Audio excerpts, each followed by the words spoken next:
Mom screamed as she discovered her cherished garden wrapped in caution tape stamped with community use. That patch of land was her entire world, and the HOA claimed they had every right to seize it. Who gave them the power to uproot my mother's life? If you believe in standing up for what's right, comment below where you're watching from. Brace yourself. We're about to unravel the truth behind their illegal grab. I never expected my short visit to Mom's house to morph into a high-stakes standoff with a homeowners association, yet that was exactly what happened. The morning after I arrived, I found myself hunched over the kitchen table, papers and folders sprawled in every direction, desperately searching for any clue that could prove her garden was rightly ours. I had planned on a leisurely week off work, help her run errands, cook a few meals together, maybe sit outside and enjoy her flowers. But the HOA's meddling changed everything in an instant. Before me lay the official notice that had sparked our fury, a thick envelope emblazoned with the HOA's logo containing a formal declaration that Mom's garden was now community property. In stiff language, they insisted the land was subject to easements for public use, requiring immediate compliance. Anyone else might have thought it was some kind of practical joke.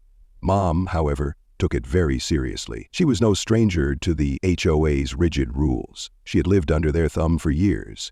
But she never imagined they'd try to take the very soil her plants were rooted in.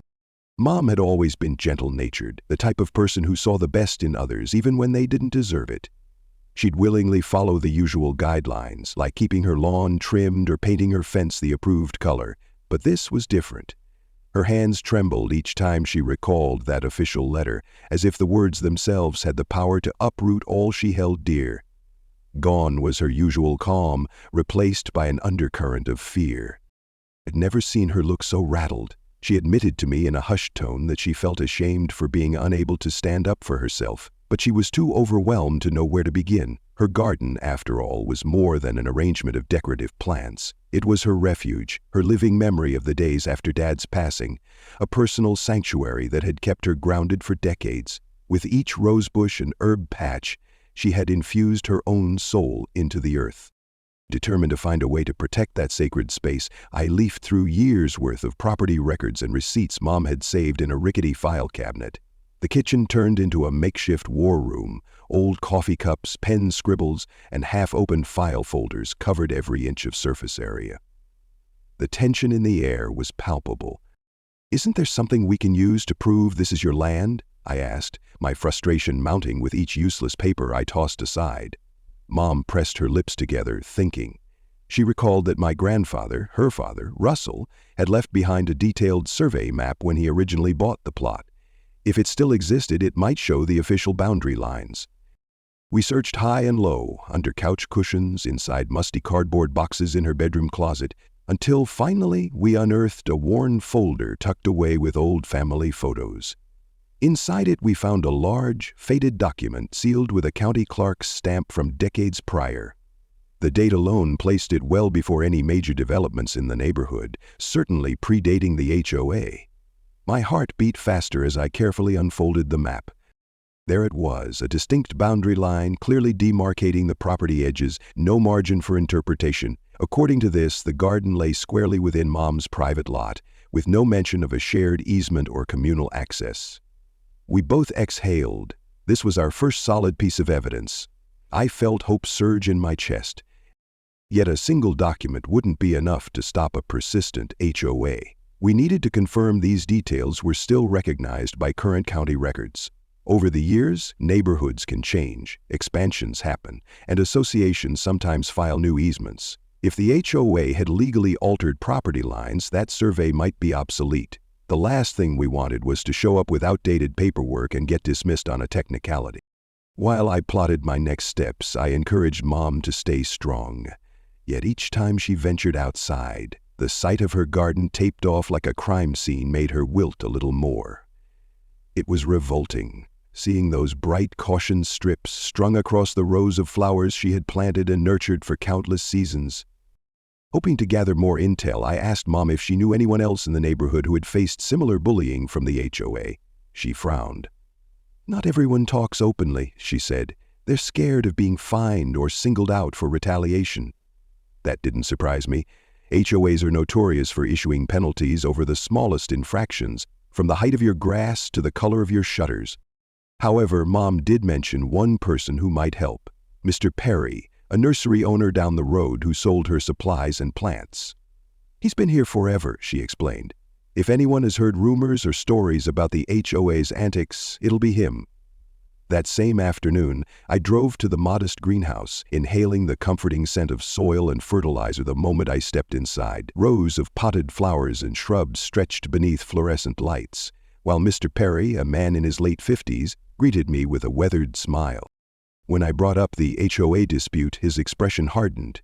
He admitted he'd heard whispers about them pushing boundaries.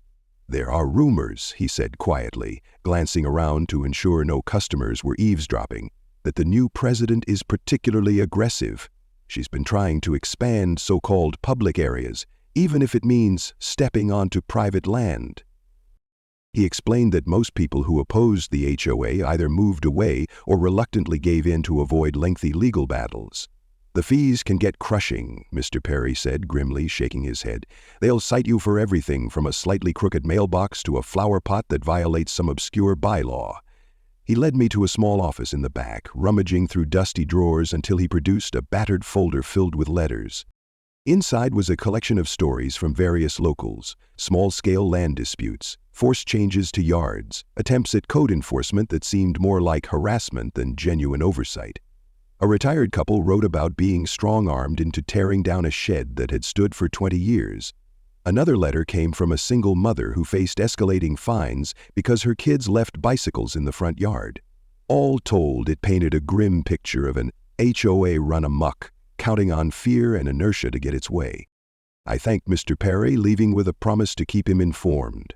Once I got back, I showed Mom the letters and we pored over them, appalled at how blatant this pattern was. "They'll twist any regulation to suit their agenda," I observed. But we had one advantage, a survey map that strongly contradicted their claim. If it was still valid, we had a shot at proving they were overreaching. The next day I headed to the county clerk's office, a drab building with fluorescent lights that hummed in the corridors. I took a number and waited among other residents, each clutching some kind of document. Marriage licenses, property transfers, business registrations. When my turn came, a polite clerk guided me to a computer terminal.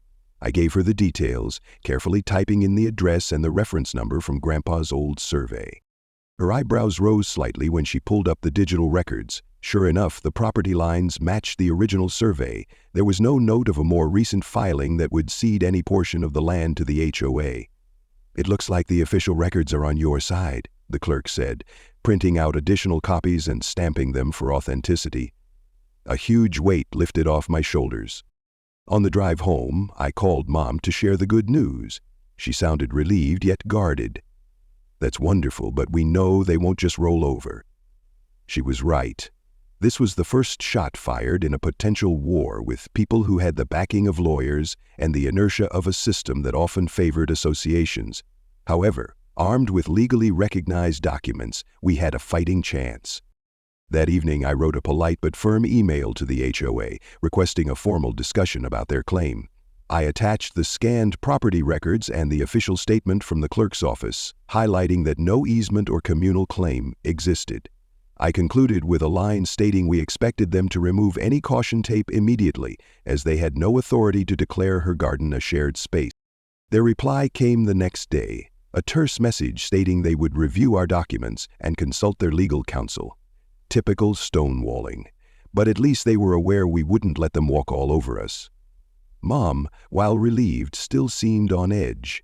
I noticed she checked her mailbox more frequently, bracing for fresh threats. Over the following week, we heard little from the HOA aside from a generic confirmation that the matter was under discussion. Meanwhile, word spread quietly among the neighbors. A few stopped by to voice their support, sharing frustrations of their own. The seeds of a collective pushback were planted, even if most residents were still afraid to publicly oppose the board. Finally, an email arrived scheduling a meeting. The subject line read, "HOA Board Session, Discussion of Community Improvements." We knew that was code for addressing the controversy swirling around Mom's garden. We prepared meticulously, organizing every piece of evidence we had. The sense of an impending showdown settled over us. The big day came quickly. Mom and I walked into the small HOA office building, a nondescript structure with pale walls and stiff chairs arranged around a long table. The board members sat in a row like a panel of judges, with the president in the center. She was an impeccably dressed woman in her 50s, hair pinned back in a tight bun, exuding an air of authority. As soon as the meeting started, she dove into the community improvement spiel, referencing lofty goals like walking paths, shared green spaces, and beautification projects. It all sounded lovely, until she pivoted to our specific dispute. In an even tone, she insisted the board had reason to believe the garden fell within a zone designated for communal expansion. My pulse quickened. Mom squeezed my hand under the table, her tension evident. When the president finished talking, I slid the certified documents across to her. "There is no legal record of any shared zone," I said, keeping my voice steady. "All official property lines indicate it belongs exclusively to my mother. We respectfully request the HOA remove any claim of communal access." A flicker of annoyance crossed the president's face. She repeated that they were reviewing updated guidelines, hinting that internal policies might supersede older surveys. It was a blatant bluff. Another board member, an older gentleman, shifted uncomfortably. Clearly not everyone was fully on board with the president's approach. I pressed on. "If you have any newer filings with the county, please show them to us. Otherwise, you are infringing on private property." The president's lips thinned. She claimed they were still coordinating with legal advisors and couldn't comment further. Then she raised the specter of fines if we refused to cooperate with the improvement plan. That threat ignited the room. Mom, who had been quietly gripping the edge of her chair, couldn't stay silent. "I've poured years of my life into that garden," she said in a trembling voice. "You can't just take it on a whim. This is my home." The board members exchanged glances. A few of them looked uneasy. It was one thing to discuss policies abstractly. It was another to see the real emotional toll on an elderly homeowner. The president, however, remained calm in her posture, too calm, almost predatory. "We're not taking anything," she declared, a hint of condescension in her tone. "We're merely exercising our right to improve communal spaces. If you can show these official guidelines contradict our plan, we'll take it under advisement." Then she banged a small gavel, signaling the end of the discussion. We left the room furious. It was clear they planned to drag things out, hoping we'd tire or cave under the expense of a prolonged conflict. On the drive back, Mom stared out the window, her eyes lost in thought. She spoke quietly. "I worry about what they'll do next. They can keep sending letters, imposing fines." That night, I resolved to escalate matters. The HOA banked on staying in the shadows, operating behind closed doors. If we shone a spotlight on their actions, they might think twice. Maybe we couldn't afford a top-tier lawyer yet, but we could harness public opinion. I drafted an email to a local reporter named Elaine Carter, someone known for covering community issues with a sharp eye for injustice. I explained the basics: an HOA claiming private property under false pretenses, an elderly homeowner threatened with fines. To my relief, she responded quickly, asking to meet. When Elaine arrived at Mom's house with a cameraman in tow, I felt a jolt of nerves. The broadcast could either help us or backfire if we came across as unprepared, but Elaine had a calm, approachable manner, quickly putting Mom at ease. Mom led her through the garden, now partially obstructed by that cursed tape. The camera captured the vibrant blooms, the well-tended rows of herbs, and the signs that read "Restricted Community Use" tacked onto stakes in the ground. It was obvious how absurd the situation was. Elaine interviewed Mom gently, letting her recount how she had dedicated decades to this patch of earth. Tears shimmered in Mom's eyes as she spoke of Dad, how they had dreamed of retiring together and spending their afternoons among the flowers. His passing left her lonely, but the garden became her solace, reminding her of better times. Then Elaine asked about the HOA. Mom's tone turned shaky. She relayed the intimidation, the unexplained notices, the meeting that ended with more threats. Even the cameraman seemed moved by her sincerity. Next, Elaine asked me about the official documents we'd uncovered. I showed her the survey and the recent confirmation from the county clerk. The segment practically wrote itself: a dedicated homeowner, a suspiciously overreaching HOA, and proof that the board's claims had no solid legal foundation. Elaine promised to air the story soon. "HOAs can do good work, but if they overstep, the public should be aware," she said. True to her word, the local station teased the story during prime time, urging viewers to tune in for an exposé on possible HOA harassment. Within a day, neighbors began dropping by, some timidly, others more boldly, to share their own frustrations. One man recounted how he'd been fined repeatedly for having a decorative bird bath the HOA decided didn't fit the approved aesthetic. Another woman confessed she'd been cited for an unlawful fence that had stood for years. Their stories mirrored what Mr. Perry had shown me, but hearing them directly amplified my anger and my resolve.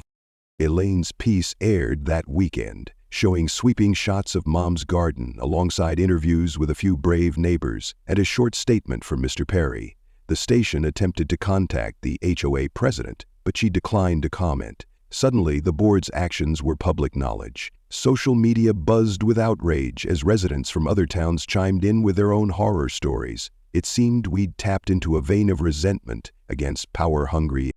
The very next morning, we found a letter from the HOA on Mom's porch. It was polite on the surface, just a single page stating they regretted the misunderstanding and that they would reevaluate the garden's status. However, the tone was unmistakably hostile underneath, implying that by going to the media, we had damaged the neighborhood's image. I had to laugh at the irony. They were the ones damaging it by trying to claim private property. I forwarded this letter to Elaine, who found it telling that the HOA only responded after the news report aired. She decided to run a follow-up piece focusing on the broader pattern of intimidation. That second broadcast put even more pressure on the board. They could no longer quietly browbeat homeowners into compliance. Now the county began sniffing around, checking if any official lines had been redrawn or if the HOA had filed unauthorized claims. Mom's spirits lifted with the influx of support, although she worried about the possibility of retaliation. "What if they start inspecting our house for code violations?" she asked, her voice shaky with stress. It was a valid concern. HOAs often resort to petty retribution. I reassured her that if it came to that, we'd fight them at every step. Our cause now had momentum. In the midst of this storm, Mr. Perry let me know that a group of residents was planning to attend the next public HOA meeting en masse. Word had spread that people felt wronged and wanted answers. It might be the best chance to confront them in front of a larger audience, he suggested. Mom and I agreed to go. Armed with our documentation and backed by the new wave of public scrutiny, we hoped the board would finally be held to account. When the evening of the meeting arrived, we walked into the community center to find it packed. Dozens of residents crowded the folding chairs arranged before a narrow table where the president and other board members sat. Murmurs filled the air. Some folks eyed me and Mom with sympathy. Others seemed uncertain, not wanting to take sides until they heard all the facts. The president began with a bland welcome, glancing nervously at the cameras that had been invited by Elaine. She launched into a rehearsed speech about neighborhood unity, a plea not to let misinformation harm the harmony they had worked so hard to build. That set the tone. She wanted to paint us as agitators stirring conflict. But as soon as the floor opened for questions, the meeting erupted into a flurry of accusations from all corners of the room. One neighbor spoke up about being fined for a kid's playset. Another complained about forced repainting of a porch without sufficient notice. A third tearfully recalled how her spouse, wheelchair-bound, faced endless delays getting the HOA to approve a simple ramp. The president tried to dismiss each story as isolated or unfortunate misunderstandings, but soon the momentum turned squarely against the board. Taking my cue, I stood. "Your association posted caution tape on my mother's private garden," I said, my voice echoing. "We have county records proving it's hers. Where is your documentation for seizing it?" I met the president's gaze head-on, refusing to let her intimidation tactics silence me. She cleared her throat, glancing at a cluster of official-looking papers in front of her. "The board is in possession of updated guidelines," she began, but I cut in. "Are those guidelines filed with the county?" The tension in the room ratcheted higher. I could sense the crowd leaning forward, waiting for her response. Her expression flickered. "We're still in consultation with our legal counsel," she said through gritted teeth. "Not all documents require immediate filing." The murmur among the crowd grew louder. People demanded specifics. "Show us the official stamps," someone shouted. Another person yelled, "Stop hiding behind your lawyer."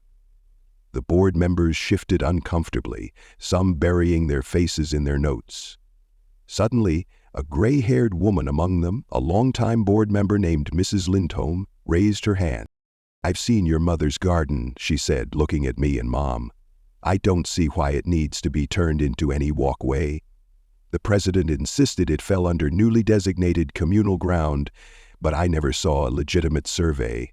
Her voice quivered slightly, yet the conviction was clear. A wave of applause followed. The president glared at her colleague, but the cracks were visible. Another board member, presumably tired of the hostility, added, "We too have concerns about how this was handled."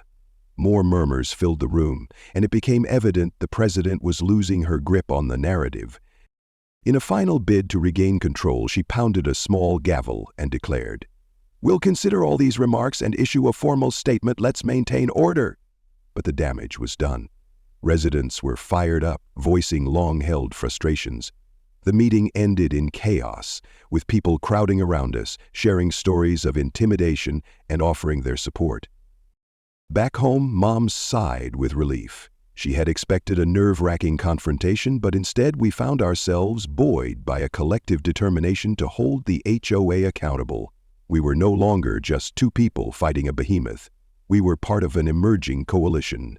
Elaine's coverage of that chaotic meeting aired the next evening, capturing the board's evasive answers and the crowd's outcry. In the following days, the pressure on the HOA escalated. The county announced a formal review of any unregistered modifications to property lines. Neighbor after neighbor came forward with stories of questionable fees, forced modifications, and a lack of transparency that bordered on fraud. The president refused all interview requests, but the local paper's editorial ran a scathing critique of HOA overreach, specifically citing Mom's garden fiasco. Finally, the board scheduled an emergency session. This time it wasn't just about improvements, it was a closed-door meeting concerning leadership, though rumors circulated that a motion might be introduced to remove the president from her position. Mr. Perry called me excitedly one morning to share what he had heard. Half the board had turned against the president, furious that she had invited such negative attention and potential legal ramifications. Mom was hesitant. "I don't want to watch them devour each other," she admitted, sipping her morning tea. "I just want my garden back in peace." But I convinced her we should go. We'd come this far, and if there was a chance to see real change, we should witness it. When we arrived at the small HOA headquarters, the tension was palpable. Not as many residents attended this one, since it was a semi-private board session, but we were allowed entry as neighbors. The president sat stiffly at the head of the table, a brittle smile on her face. The other board members wore grim expressions, and an undercurrent of hostility hummed in the air. She tried to speak, but a fellow member interrupted, reading from a prepared statement. It condemned the multiple fines and property seizures that had never been properly documented, and demanded an explanation for what they called deliberate misuse of power. The president scoffed, calling the allegations overblown and blaming the media for creating a witch hunt. Her voice rang hollow, though. No one seemed convinced. One by one, members recounted homeowner complaints, from petty citations to the attempted takeover of Mom's garden. They pointed out that every official record contradicted the president's justification for seizing that land. In a final blow, Mrs. Lindholm mentioned a conversation with the county clerk's office, stating that not a single new easement or boundary change had been recorded, rendering the president's claims baseless. The president slammed her hands on the table, trying to regain control. "Are we truly going to let the voices of a few disgruntled residents overshadow our mandate to improve the neighborhood?" she demanded, eyes flashing. But the tide had turned against her. Another board member retorted, "It's not a few. The entire community is up in arms thanks to your unilateral decisions. We're risking legal penalties, and for what? So you can claim more land as public?" A motion was introduced to recall the president. The tension spiked as each board member voted. She glared around the table, perhaps believing fear would keep them loyal, but only a minority supported her. A majority raised their hands in favor of immediate dismissal. The president tried to dismiss the vote as invalid, but the board overruled her. In a matter of minutes, she had gone from the most powerful figure in the HOA to an outcast. Outside the meeting room, people clustered in small groups, discussing the fallout. Elaine's camera crew had been barred from filming inside, but they waited near the entrance, capturing reactions. Soon, word spread that the newly reconfigured board intended to rescind any claims on Mom's property as a first step toward repairing their battered reputation. They also planned to pause all fines and citations until they could review each case for legality. That night, I found Mom on the porch staring out at her garden. "It feels surreal," she whispered. "I was so sure I'd lose everything." She blinked back tears, relief mingling with lingering disbelief. The threat had loomed over her for weeks, draining her emotionally. But now, with the president dethroned and the board promising corrective measures, the siege on her beloved flowers seemed to be ending. The next morning brought a letter with the HOA letterhead. This time an apology and a statement that they no longer considered Mom's garden part of any communal space. They even included a reassurance that if any repairs or restitution were needed for the damages, like the stakes and tape they'd placed, they would cover it. Mom pressed the letter to her chest, tears flooding her eyes in gratitude and exhaustion. Elaine arrived to film a concluding segment. Her story would run as a triumphant piece about community activism overcoming bureaucratic overreach. Standing amid the blooming flowers, Mom smiled through tears for the camera. She spoke with quiet resolve. "No one should be bullied into surrendering what's rightfully theirs. I hope this encourages people everywhere to stand up for themselves." By that evening, the caution tape was gone, removed not by us, but by an HOA representative who left politely after finishing the task. A new era seemed to be dawning in the neighborhood, one where board members had to proceed more carefully and transparently. Neighbors dropped by with small gifts, fresh-baked cookies, thank-you notes, grateful that someone had finally challenged the status quo. In the weeks that followed, a thorough review of old citations uncovered multiple irregularities, leading to refunds for some residents and the deletion of questionable fees for others. The newly appointed board president vowed to organize monthly open forums so that residents could voice concerns without fear. Meanwhile, the ex-president threatened legal action against the board for wrongful dismissal, but few took her claims seriously. A local investigation into her conduct revealed questionable tactics, though whether she'd face legal consequences remained uncertain. Mom, for her part, returned to her beloved routines, pruning rose bushes, planting new seeds, smiling at the hummingbirds, sipping nectar from the feeders she hung in the backyard. Watching her move freely in her garden, unhindered by caution tape, filled me with profound relief. The sense of helplessness and anger that had haunted me dissolved into a deep appreciation for what we had accomplished. One afternoon, we hosted a small gathering among the flowers, inviting neighbors who had supported us. Mr. Perry came carrying a flat of fresh seedlings as a gesture of celebration. Mrs. Lindholm attended, a bit nervous but proud that she had helped steer the board toward accountability. Even Elaine dropped by for a casual chat, though she left her camera at home this time, wanting simply to enjoy the community spirit. We sipped cold drinks, laughed about the comedic moments amidst the chaos, and shared updates on what the future might hold for the neighborhood. People seemed excited about the promise of a more cooperative HOA. "It'll be a work in progress," Mr. Perry observed, "but at least folks aren't afraid to speak out anymore." Mom glowed in the afternoon light, chatting easily with people who were once mere acquaintances but now felt like friends. It struck me how adversity can forge bonds where none existed. By standing up, we had not only defended her garden, but also helped spark a wave of collective self-advocacy. A few days later, I packed my car to return to my own place in the city. I lingered at the front porch, glancing over at the garden. The rows of flowers stood vibrant and undisturbed. No caution tape, no threatening letters lurking in the mailbox. Mom joined me, placing a gentle hand on my shoulder. "I can't thank you enough for fighting this fight," she murmured. "I never wanted a conflict, but without you, I'd have lost it all."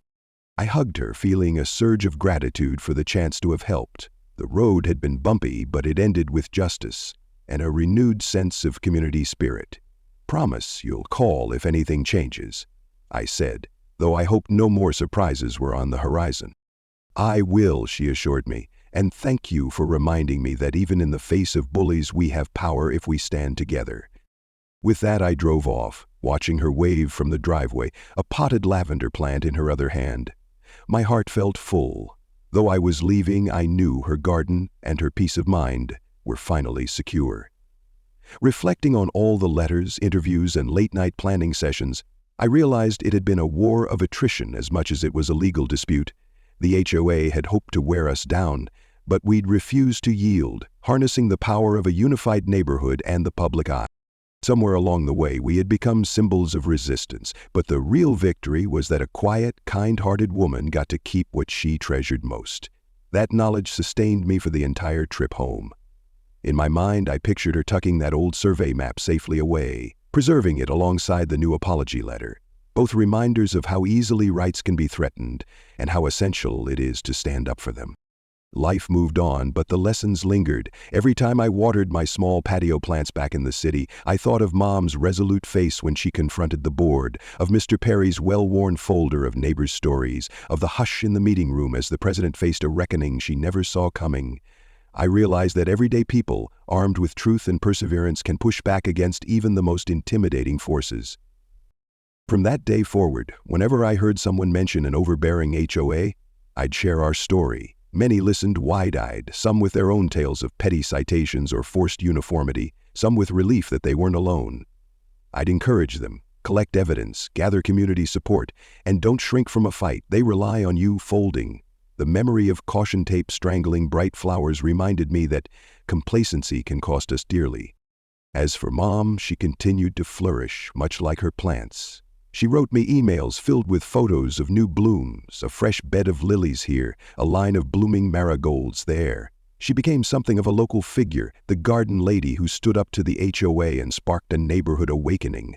Strangers occasionally stopped by to see the now famous garden, and she greeted them with a warm smile and sometimes a small cutting to take home. The newly reformed HOA, under interim leadership, took steps to mend bridges, hosting potlucks, encouraging volunteer projects for shared areas that genuinely needed improvement, and seeking input from residents on decisions that might affect their properties. For the first time in a long while, people felt like their voices mattered. Gradually, the climate of fear gave way to a more cooperative atmosphere. Of course, not everything was perfect. Some of the old guard in the HOA still grumbled about the drama caused by media attention. A few refused to accept that the president had done anything wrong, insisting it was all misunderstood. But with her gone, they lacked the central figure that had driven the most aggressive tactics. Their protest quieted as the neighborhood's collective stance became clear. No more blind obedience to questionable rules. In a subsequent piece, Elaine revisited the story, noting the changes the board implemented. She interviewed residents who once felt silenced, now emboldened to share their perspectives. My phone buzzed with messages from acquaintances who saw the piece, marveling at how a single garden could spark such a transformation. It wasn't just a garden, I reminded them. It was someone's dream, someone's memories, and a symbol of personal ownership. That understanding became the crux of it all. Even something as seemingly mundane as a patch of land can hold immeasurable emotional value, and no bureaucratic organization should have the power to tear it away without solid, lawful grounds. It's a lesson I carried with me, applying it to other parts of my life whenever I encountered someone trying to wield authority without accountability. Over time, the ex-president faded from local conversation. Rumors swirled that she'd moved away, perhaps to start fresh in a community where no one recognized her face from the news. We never confirmed those rumors, and in truth, we didn't need to. Our focus was on the positive outcomes: a garden saved, a neighborhood revitalized, and a fundamental principle defended. Mom's daily routine settled back into place. Only now her gardening was occasionally interrupted by curious visitors or new friends from the neighborhood who stopped by for seeds or to chat about the best mulch. She seemed lighter, happier, free from the dread that once gripped her. Sometimes she'd mention Dad in a wistful tone, saying how proud he'd be to see her stand strong for what he had helped build. One evening, a gentle breeze carried the scent of roses into her living room as we chatted on the phone. She told me she had been helping a new neighbor plant a small vegetable patch, offering tips on irrigation and soil quality. They'd laughed about the previous regime's fearsome reputation. I told her we'd all learned a lesson in unity, Mom said, her voice warm with satisfaction. In the end, the victory was about far more than a single dispute. It was a blueprint for how communities could function better, grounded in respect rather than fear. I felt that bond whenever I visited, seeing newly arrived neighbors walking down the street, greeting each other instead of scuttling indoors to avoid an overbearing HOA. Even the local paper published follow-up pieces emphasizing how civic participation could bring about meaningful change. On my next trip home, I took a slow walk through Mom's garden, Bright zinnias, elegant lilies, and fragrant lavender brushed against my legs. Bees hovered around blossoms, and a light wind rustled through the leaves. It was a living tapestry of vibrant colors, an antidote to all the gloom that had threatened it. As I reached the far edge, where the taped stakes had once stood, I paused to reflect on how close we'd come to losing it all. The memory of that caution tape was still vivid, but so was the memory of the community rallying to tear it down. Victory had been a collective act, each piece of evidence, each testimony, each media segment, adding up to a force the HOA couldn't dismiss. Mom called out from the porch, inviting me to share a cup of iced tea. She looked peaceful, wearing her wide-brimmed sun hat. Grinning, I walked back, feeling grateful that we'd claimed a measure of justice. Settling into a rocking chair, I took a slow sip of tea, letting the warmth of the late afternoon sun wrap around us. She gazed at the yard thoughtfully. "You know," she said, "sometimes I wonder how many people out there are dealing with unfair HOAs but don't have the energy or resources to fight." I nodded, recalling the letters we had read, the folks who'd been fined into submission. It was a sobering thought. "That's why I'm grateful we spoke up," I told her, "and I hope it encourages others to do the same." A comfortable silence passed. The faint hum of insects and the rustling leaves set a soothing background melody. Mom turned to me, a twinkle in her eye. "I'm going to plant more perennials next season," she said. "Maybe a few exotic varieties, something colorful to celebrate new beginnings."